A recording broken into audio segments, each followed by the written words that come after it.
राधे राधे दोस्तों, मैं आपको एक बहुत ही प्यारी सी कहानी सुनाने जा रही हूँ कि सबसे अच्छा दान कौन सा होता है।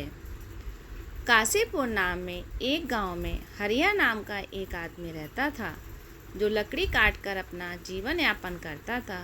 वह अपनी पत्नी के साथ रहता था। जलाऊ लकड़ी से होने वाली कमाई पर्याप्त नहीं थी। भोजन और कपड़ों की हमेशा ही कमी रहती थी। एक दिन हरिया की पत्नी ने उससे कहा, कितने ही दिन हो गए, देख लो यही कमाई रहेगी। कोई त्योहार नहीं होता, कोई जश्न नहीं होता। इस जलाऊ लकड़ी को काटने और बेचने के बजाय तुम शहर में जाकर कुछ कमा कर सकते हो। कितने दिनों तक हम ऐसे ही जीवन व्यतीत करेंगे। ऐसा सुनकर हरिया बोला, देखो मैं हमेशा तुम्हारी बात सुनता हूँ। कितनी बार तुमको बताना पड़ेगा, मैं इस गांव को नहीं छोड़ सकता। शहर में यहाँ की तरह शांति नहीं है। मैं नहीं चाहता कि अगली बार हमारे बीच यह बात निकले। यह सुनकर उसकी पत्नी बोली, अब मैं क्या करूँ? मैं भी यहाँ उस पाप की वजह से हूँ जिसने तुम्हें बांध रखा है। ठीक है, खाना बन गया है, आओ खाओ और जाओ। भोजन के बाद हरिया लकड़ी काटने चला जाता है। आज वह लकड़ी ढूंढते ढूंढते काफ़ी दूर निकल आया था। वह सोचने लगा, आज तो मैं बहुत दूर चल कर आ गया। मुझे एक बड़ा पेड़ चाहिए, लेकिन मुझे एक भी नहीं मिला। वहाँ एक पेड़ है, पर उसको काफ़ी छोटा है, इससे मेरा क्या होगा? ठीक है, आज इसके लिए ही इससे ही मैं काम चला लेता हूँ। वह एक पेड़ काटता है और अपने सर पर जलाऊ लकड़ी का एक गट्ठर रखता है और उस लकड़ी को बेचने के लिए जाता है। पर ये क्या, लकड़ी खरीदने वाला कोई नहीं है। ये सोचने लगा, क्या इन सब लकड़ियों को मुझे घर लेकर जाना पड़ेगा। इतने में ही उसे एक शास्त्री जी ने आवाज़ लगाई, सुनो लकड़ी बेचने वाले, इधर आओ, ये जलाऊ लकड़ी कितने की है? हरिया ने पूछा, महाराज आपकी सारी चाहिए या आधी? अगर सारी लकड़ियाँ चाहिए तो केवल 10 रुपये में दे दूँगा। शास्त्री जी बोले, मुझे सारी चाहिए, लेकिन तुमने जो दाम कहा है उतने दाम में नहीं, मैं केवल 5 दे सकता हूँ। हरिया बोला, अरे महाराज, इस कीमत पर तो मैं नहीं दे सकता, पर वैसे भी मैं थक गया हूँ तो दे दूँगा। 5 रुपये दे दीजिए, पहले की तरह बहुत देर हो चुकी है। आप मुझे वो 5 रुपये जल्दी से दे दीजिए, मुझे घर भी जाना है और खाना भी खाना है। शास्त्री जी बोले, यह लो तुम्हारे 5 रुपये, यह सारी लकड़ियाँ वहाँ रख दो। वैसे तुम भूखे लग रहे हो, क्या तुम कुछ खाना खाओगे? सब तैयार है, खाना खाओ और फिर चले जाना। हरिया बोला, मुझे बहुत भूख लगी है, लेकिन अगर मैं खाऊंगा तो आपके लिए खाना नहीं बच पाएगा। रहने दीजिए, मैं घर जाकर खाऊंगा। शास्त्री जी ने कहा, चिंता मत करो, तुम खा लो, उसके बाद भी 10 लोग और खा सकें, इतना खाना है मेरे पास। जब भी तुम्हें भूख लगे तुम यहाँ आकर खा सकते हो। हरिया ने आश्चर्यचकित होकर पूछा, क्या आप हमेशा ही सबको ऐसे खाना देते हैं? शास्त्री जी ने जवाब दिया, जब तक ईश्वर मुझे शक्ति देता है तब तक मैं यह करना चाहता हूँ, आगे फिर भगवान की इच्छा। हरिया बोला, ठीक है, तो मैं आज खाना यहीं पर खाऊंगा। उस दिन हरिया ने शास्त्री जी के घर भर पेट खाना खाया। खाना खाने के बाद हरिया शास्त्री जी से बोला, महाराज आप बहुत अच्छे और उदार दिल के हैं। ऐसा काम करने में मैं आपकी मदद करना चाहता हूँ। अब से मैं 10 रुपये वाली कीमत की लकड़ी आपको 5 रुपये में दूंगा। ठीक है, तो अब मैं चलता हूँ। शास्त्री जी ने कहा, ठीक है बेटा, सकुशल जाना। हरिया ने अपनी बची हुई सारी लकड़ी शास्त्री जी को 5 रुपये में दे दी और घर के लिए निकल गया। घर पहुंचा तो उसकी पत्नी ने पूछा, क्या हुआ, इतनी देर तक क्या कर रहे थे? क्या आज तुमको कोई अच्छा सौदा मिल गया? लाओ पैसे। यह सुनकर हरिया बोला, देखा जाए तो सौदा अच्छा नहीं था, 5 रुपये मिले हैं, कम से कम ही हैं, ये लो।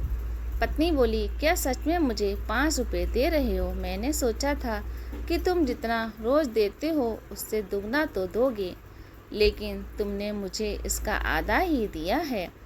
तुम इतने लंबे समय से कहाँ थे, क्या कर रहे थे? हरिया ने बताया, अरे मैं लकड़ियाँ बेचने निकला था, पर कोई खरीद ही नहीं रहा था। तो मैं हमारे पास के गांव गंगापुर में शास्त्री नाम के एक ब्राह्मण के घर गया था।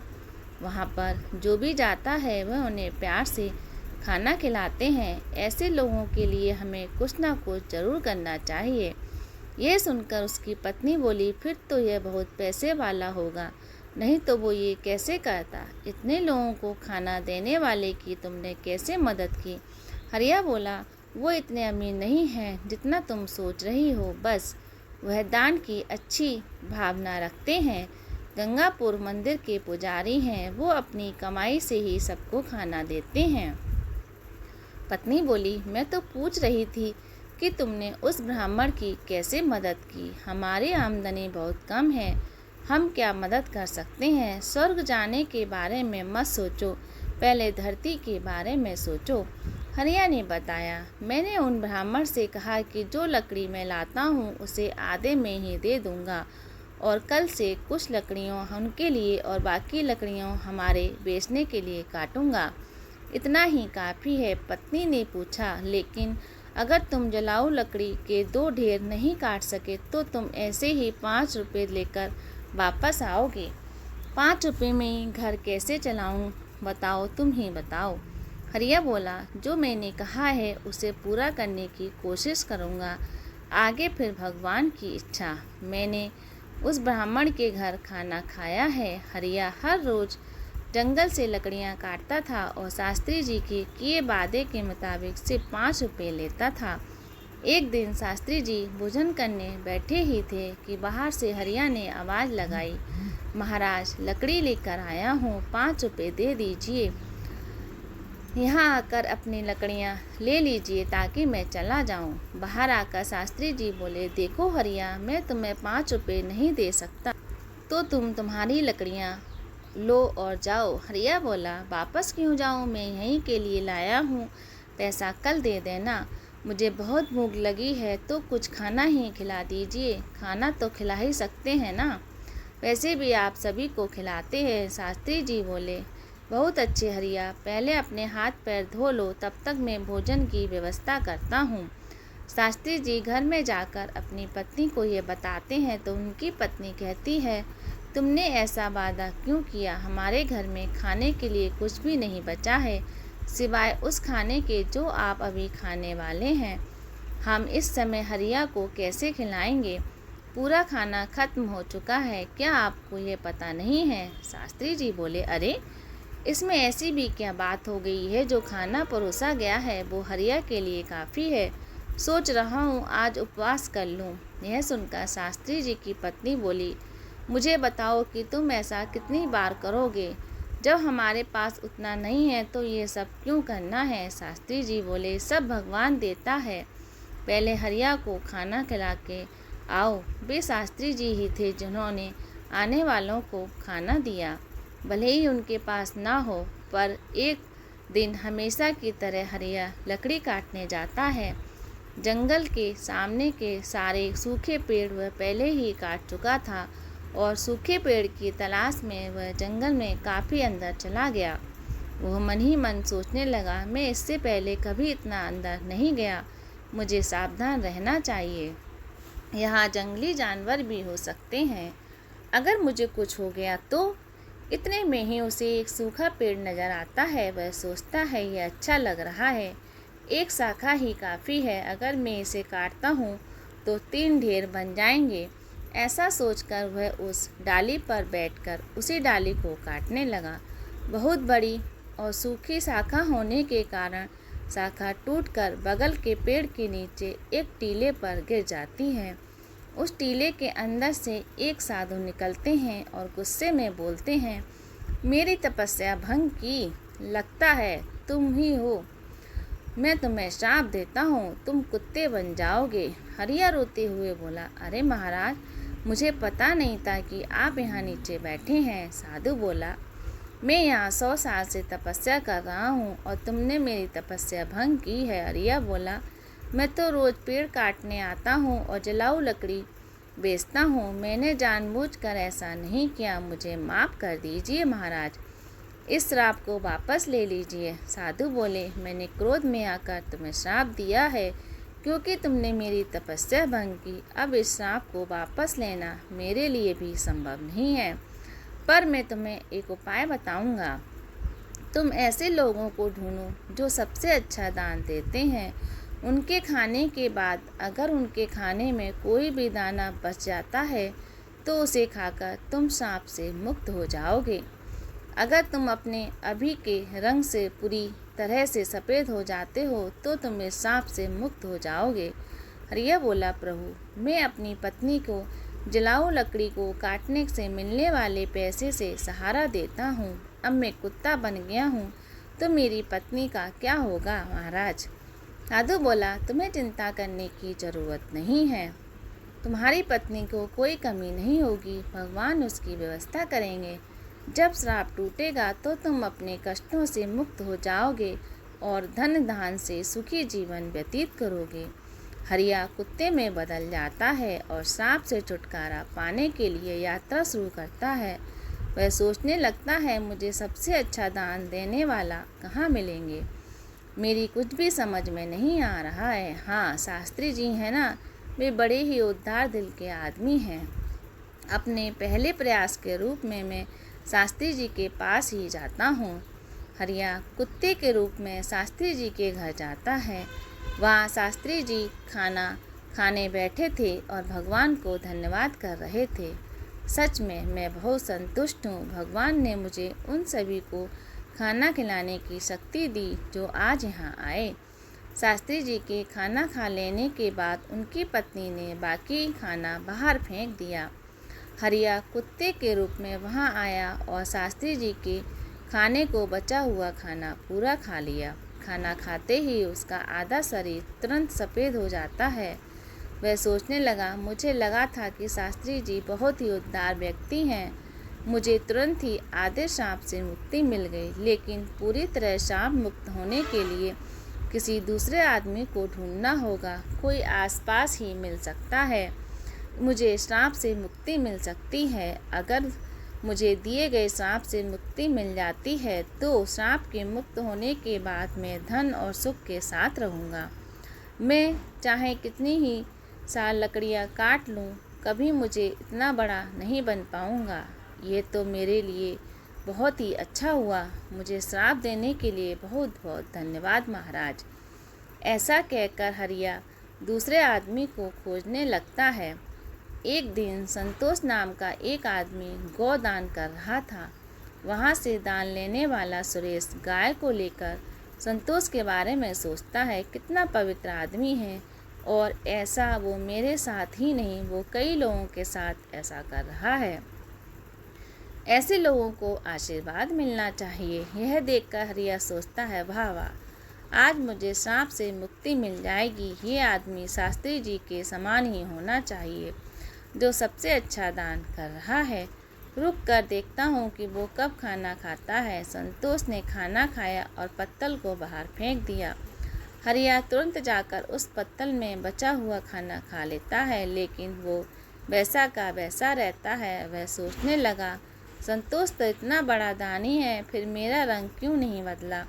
मुझे कुछ समझ में नहीं आ रहा है। वो वापस बाहर आकर शास्त्री जी के घर के बाहर बैठ गया। वहाँ बैठे हुए को देखता है, दो लोग आपस में संतोष के बारे में बातें कर रहे थे। उनमें से एक बोला, संतोष हमेशा गांव के बाहर वालों को बुलाकर ही दान देता है। अगर तुम कुत्ता बन सच जानोगे तो चौंक जाओगे। उसकी सारी गाय 2 महीने से ज़्यादा दूध नहीं देती। उसे ये पहले से ही पता होता है और फिर उन्हें बैठकर खिलाना पड़ेगा, इसलिए दान कर देता है। वो कभी दूध देने वाली गाय, अच्छी गाय को दान नहीं करता, उसे पाप लगेगा। हमारे राजा की तरह कोई भी दानी नहीं कर सकता। वो एक महान दानी है। एक हफ्ते में खाना बांट रहे हैं और कल आखिरी दिन अन्नदान के साथ वस्त्र दान भी करने वाले हैं। वो वहाँ सबके साथ एक हफ्ते से खाना खा रहे हैं। कभी उनके जैसा धर्मी नहीं देखा। इतने में ही दूसरा व्यक्ति बोला, अरे वे तो कुछ नहीं, उन्होंने हमारे लिए अच्छी सड़कें बनवाई, हर जगह कुएं और तालाब भी खुदवाए। उन्होंने बहुत कुछ दिया है। ऐसा धर्मी मैंने कहीं नहीं देखा। यह सब सुनकर हरिया ने सोचा, मैं जिस आदमी को ढूंढ रहा था अवश्य वह राजा है। अगले दिन हरिया राजमहल में पहुंच गया। वहां राजा सबको दान दे रहा था। राजा के खाने के बाद सैनिक उस पत्तल को बाहर फेंक देते हैं जिसमें राजा ने खाना खाया था। यह देखकर हरिया वहां जाता है और पत्तल में से खाना खाता है, लेकिन उसका रंग फिर भी नहीं बदलता। वह सोचने लगता है, राजा भी इतना बड़ा दानी नहीं है। फिर आश्चर्यजनक रूप से इतने महान दानी राजा का भोजन करने के बाद भी मेरा रंग नहीं बदला।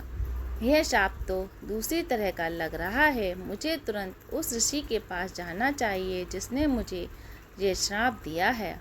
वह सीधा उन ऋषि के पास पहुंच जाता है। उसके आधे बदले हुए रंग को देखकर ऋषि उससे कहता है, ऐसा लगता है कि तुम्हें अभी तक केवल एक ही आदमी मिला है। तुम्हारा केवल आधा रंग ही बदला है। क्या तुम्हें कोई नहीं मिला? इस पर कुत्ते ने ऋषि को बताया, श्राप मिले हुए बहुत दिन हो गए। शास्त्री जी ना खाना खाकर मैं आधा सफ़ेद हो गया। उसके बाद मैंने उनसे भी ज़्यादा दान करते लोगों को देखा। उन्होंने कभी खाना खाया लेकिन कोई फ़ायदा नहीं हुआ। इसके अलावा हमारे शहर के राजा बहुत धर्मी हैं। एक हफ्ते तक उन्होंने सबको खाना दिया, कपड़े भी दिए। इतने धर्मपरायण आदमी द्वारा खाया हुआ खाना खाने के बाद भी मैं श्राप से मुक्त नहीं हो पाया।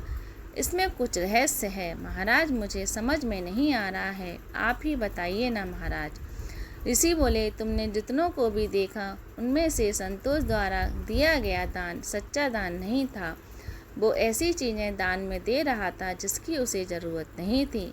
अगर उसे उनकी ज़रूरत होती तो वह उन्हें दान ही नहीं करता। ऐसे ही राजा जो कुछ भी देता है उसे दान नहीं माना जाएगा, क्योंकि राजा खुद नहीं कमाता। वो तुम्हारे द्वारा किए गए करों के रूप में प्राप्त धन को उस राज्य के लोगों पर खर्च करता है। कल के दान में भोजन और वस्त्र आपके द्वारा कर के रूप में ही दिए गए थे, इसलिए कल जो भी दान उनके लिए दान नहीं माना जाएगा। यह लोगों का ही पैसा है और लोगों पर खर्च कर रहा है। समझ रहे हो तुम? इसमें राजा का दान कहाँ है? इसलिए राजा ने जो खाया वह तुम्हें श्राप से मुक्त नहीं कर पाया। देखो, सही दान शास्त्री जी का है। उन्होंने भूखे को भूख खाना दिया, भले ही उन्होंने खुद खाना नहीं खाया, इसलिए उनका दान सबसे अच्छा है। कुछ और प्रयास करो, तुम श्राप से मुक्ति पाने के करीब हो। समझ गया महाराज, धन्यवाद। हरिया उदास मन से वहाँ से चला जाता है। चलते चलते उसे बहुत जोर की प्यास लगी थी। वह सोचने लगा कि इतनी दूर चला आया, बहुत भूख लगी है, अच्छा हुआ कि पास में कुछ खाना मिल जाए। वहाँ पास में उसे एक बुढ़ा आदमी घड़े में पानी ले जाता हुआ दिखाई दिया। वह बूढ़ा आदमी रोज़ घड़े में पानी लाता और गर्मी में रास्ते से गुजरने वालों के लिए पानी रख देता। उस बूढ़े आदमी की उम्र 90 साल से अधिक लग रही थी। पानी के घड़े रखने के बाद वह बूढ़ा आदमी जो खाना लाया था उसे निकाल कर खाने लगता है। भूखा हरिया बूढ़े आदमी के पास जाता है। बूढ़ा आदमी अपने खाने में से कुछ दे देता है और हरिया उसको खा लेता है। हरिया जैसे ही उसे खाता है तो वह श्राप से मुक्त होकर एक आदमी बन जाता है। उसने बूढ़े आदमी को धन्यवाद दिया और वापस लौट आया। दोस्तों, दान कभी भी छोटा या बड़ा नहीं होता। दूसरों की भूख मिटाने वाले शास्त्री जी और प्यास बुझाने वाले उस बूढ़े आदमी जैसा होता है। सबसे अच्छा दान खुद की बजाय दूसरों की मदद करना होता है। ऐसे ही चलते चलते हरिया अपने पत्नी के पास गांव पहुंच जाता है और खुशी से रहने लगता है।